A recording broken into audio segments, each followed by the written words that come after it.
Welcome back student. तो इस video lecture में हम डिस्कस करेंगे one of the important disorder जो कि थायराइड ग्लैंड से रिलेटेड है। इसी को हम कहते हैं ग्रेव डिजीज़। तो grave disease basically it is one of the important cause for the hyperthyroidism. जब भी थायराइड हार्मोन्स के हाइपर सिक्रीशन होती है, इनके लिए main cases basically grave disease है और इसी ग्रेव डिजीज़ को हम डिस्कस करेंगे।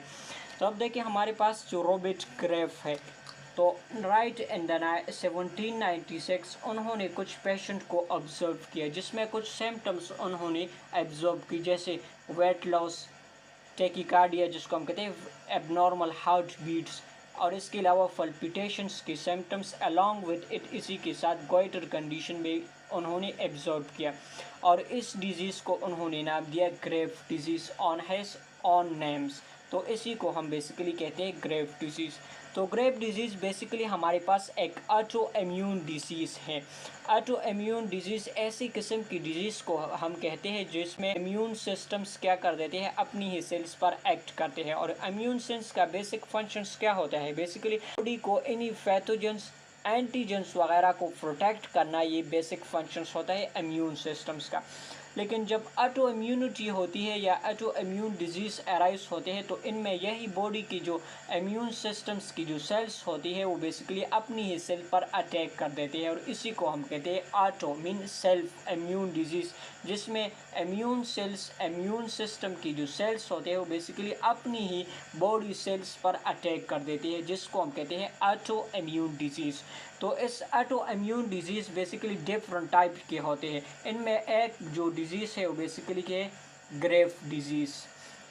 अब ग्रेव डिजीज़ में बेसिकली डिफरेंट नंबर्स में एंटीबॉडीज़ बनते हैं। अब देखते हैं कि किस तरह से हमारी बॉडी में नॉर्मल तरीके से एंटीबॉडीज़ की सिंथेसिस होती है। तो हमारी बॉडी में एक WBCs है जिसको हम कहते हैं बी लिम्फोसाइट्स, और ये बी लिम्फोसाइट्स बेसिकली इनकी जो सिंथेसिस ओरिजिन्स होती है या फॉर्मेशंस होती है वो बेसिकली बोन मैरोस में होती है, और इनकी फर्दर जो डेवलपमेंट होती है इन केस ऑफ द ह्यूमन ये भी बेसिकली बोन मैरोस ही में होती है।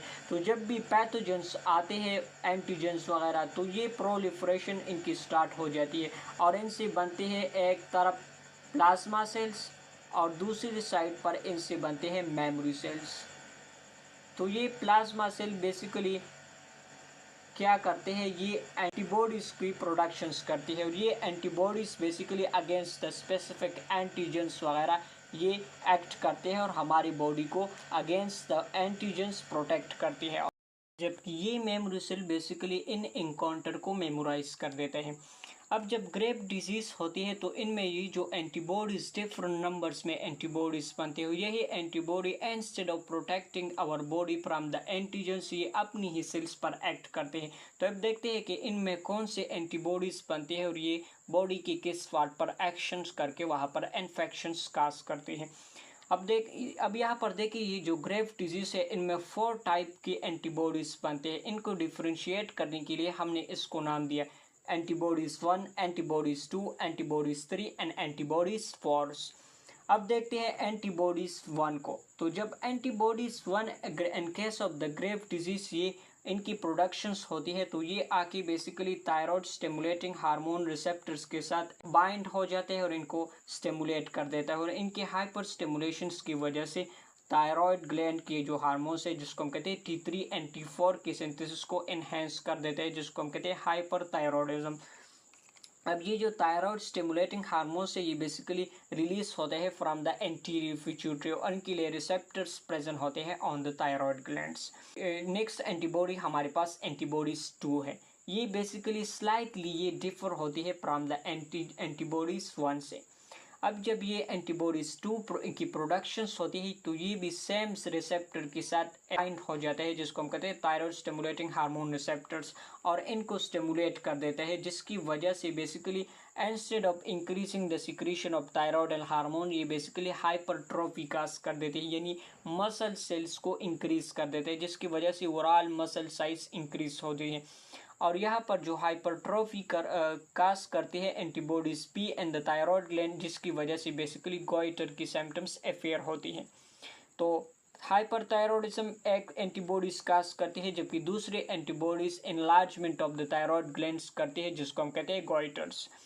अब देखते हैं थर्ड एंटीबॉडीज को। तो ये जो थर्ड एंटीबॉडीज है, जब ये स्टिमुलेट होती है और ये इनकी प्रोडक्शंस होती है, तो ये बेसिकली आके बिहाइंड द आई ये इनके लिए रिसेप्टर्स होते हैं, जिसको हम कहते हैं ग्रोथ फैक्टर रिसेप्टर्स।